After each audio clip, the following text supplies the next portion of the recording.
Good morning. I actually want to start by expressing my love and solidarity to our Palestinian siblings.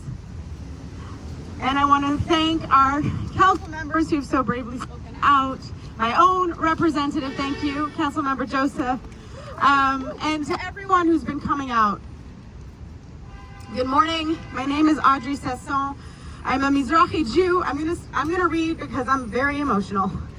I'm a Mizrahi Jew of Syrian, Lebanese, and Egyptian descent, and I'm the executive director of Jews for Racial and Economic Justice.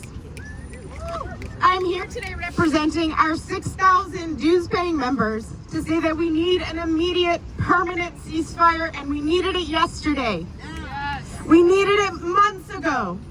We needed it to save the lives of tens of thousands of Palestinians who've already succumbed to Israel's brutal US-backed bombing campaign. And we need it to save hundreds of thousands of lives that still hang in the balance. As an organization primarily focused on local New York City issues, I'm also here to say that what happens in Israel and Palestine is also local. It impacts our local communities, our organizing, and our politics. Like many people, I have loved ones with friends and family in Israel and Palestine. And so what happens over there actually is deeply personal to me, like it is for many New Yorkers. But regardless of that personal connection, all New Yorkers, all of us, all of you here, live and pay taxes in the United States, taxes our government uses to provide over $3 billion in annual military aid to Israel. You all know the number. And that is before the additional billions we send to fund Israel's current assault, genocidal assault on Gaza. More specifically, our tax dollars in New York City make up $120 million of that annual aid to Israel, specific to New York. That makes us complicit, and it's what compels many of us to action day in and day out. And as organizers working on a range of issues impacting New Yorkers' daily lives, we also know that money could go a hell of a long way towards funding programs that create actual community safety, as we've heard, like guaranteed housing, healthcare, and the other resources we so desperately need right here in New York City. That's right.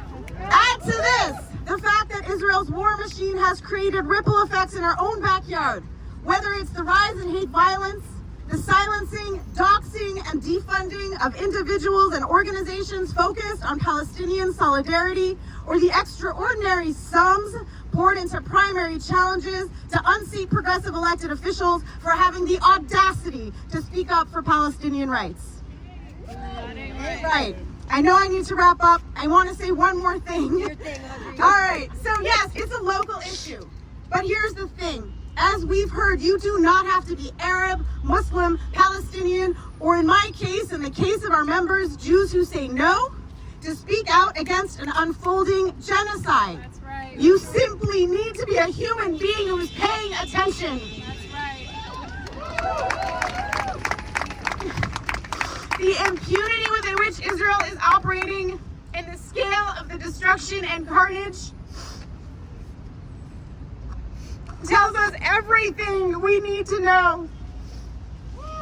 Israel's bombardment has nothing to do with guaranteeing anyone's safety, including that of the Israeli hostages who remain, whose lives also hang in the balance.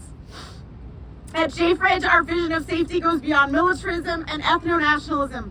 It inspires us to organize locally with our neighbors across difference for real democracy and the collective liberation of all people. But as we build that future, we refuse to take our eyes off of Gaza, and we will not be silent.